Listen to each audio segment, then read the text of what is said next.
No one could handle the billionaire's twin daughters. Until a single dad janitor did the impossible. When the new janitor arrived at the prestigious Greenwood Academy, no one paid much attention. He was quiet, always wore the same faded blue uniform, and often came early before sunrise. Most teachers didn't even know his name. But everyone knew one thing. No one wanted to deal with the billionaire's twin daughters. Leela and Grace were only 9, but their arrogance could silence an entire room. They were the daughters of Richard Hensley, the powerful CEO who practically owned half the city. After their mother passed away 2 years earlier, the twins became unpredictable.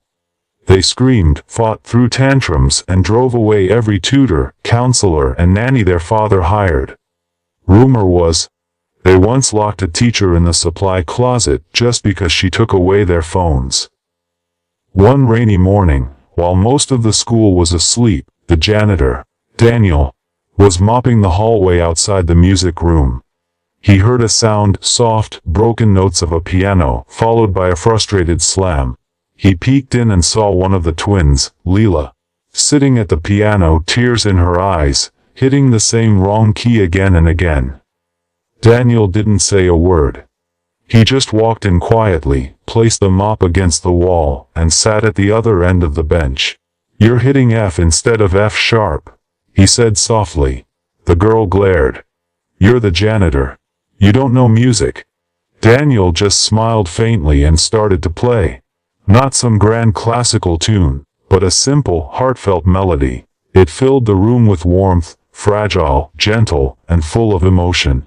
Leela didn't speak. She just listened, and when he finished, she whispered, "My mom used to play that." From that day, something changed. Daniel never tried to teach or correct her. He just showed up every morning before class, cleaning while softly playing that same song. Eventually, Grace began to come too, sitting in the corner, pretending not to listen.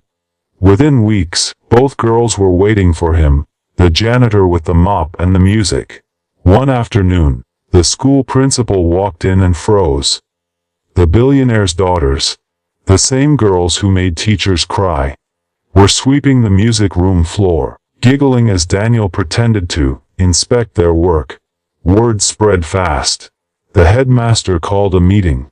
"Mr. Hensley," he said cautiously when the billionaire arrived in his black car, "you may want to meet someone." Richard Hensley entered the music room expecting chaos. Instead, he saw his daughters laughing, genuinely laughing. For the first time in years, the janitor was sitting at the piano, letting them take turns pressing keys while he guided their hands. Richard's face softened, but his tone stayed guarded. "You're the janitor, correct?" "Yes, sir," Daniel said, standing. "Just trying to keep things clean." The billionaire didn't respond. But that night, when he tucked his daughters into bed, they both whispered, "Dad, can we go early tomorrow? The janitor said he'll teach us that new song." The days turned into weeks. The twins began helping Daniel clean the hallway after class, laughing as they pushed the mop together. Teachers watched in disbelief. The same girls who once threw tantrums now holding trash bags, humming softly. Then one afternoon, Richard called Daniel into his office. "I owe you more than you know," he began. "Every expert, every therapist failed. But you, how did you reach them?" Daniel took a breath. "I didn't try to fix them. I just listened." For a long moment, the billionaire said nothing. His eyes glistened as he looked at a framed photo of his late wife on the wall. "She used to say that too," he murmured. The next day, something unexpected happened. As Daniel arrived early to clean the music room, he found a small note taped to the piano. It read, "You made us smile again. Thank you for hearing what no one else did." Below it were 2 little handprints, one pink, one blue, shaped into a heart.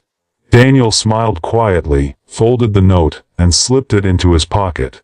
Then he sat down, placed his fingers on the keys, and began to play. The same song that had started it all. Outside the window, the billionaire's car pulled up, and two little girls ran toward the school gates, laughing louder than ever before. Daniel watched from the window as the twins ran across the courtyard, their laughter echoing through the morning air. For the first time since his own wife had passed, he felt something bloom inside him, something warm and peaceful. He didn't know the billionaire was standing just outside the door, listening. When Richard finally stepped in, his usual confidence was gone. He looked at Daniel with quiet sincerity. "I used to think money could fix everything," he said softly. "Therapists, tutors, private schools. I tried them all. But you gave them something I couldn't buy." Daniel smiled faintly. "They didn't need fixing, sir. They just needed someone to see them. To listen."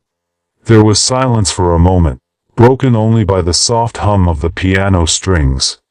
Richard extended his hand. "I don't want you to just be a janitor anymore. I'd like you to stay. As their mentor, their friend. And if you'll allow it, as part of our family." Daniel hesitated. He looked at the twins, who were standing behind their father, their eyes shining. Grace held out a small charm bracelet. A simple silver heart.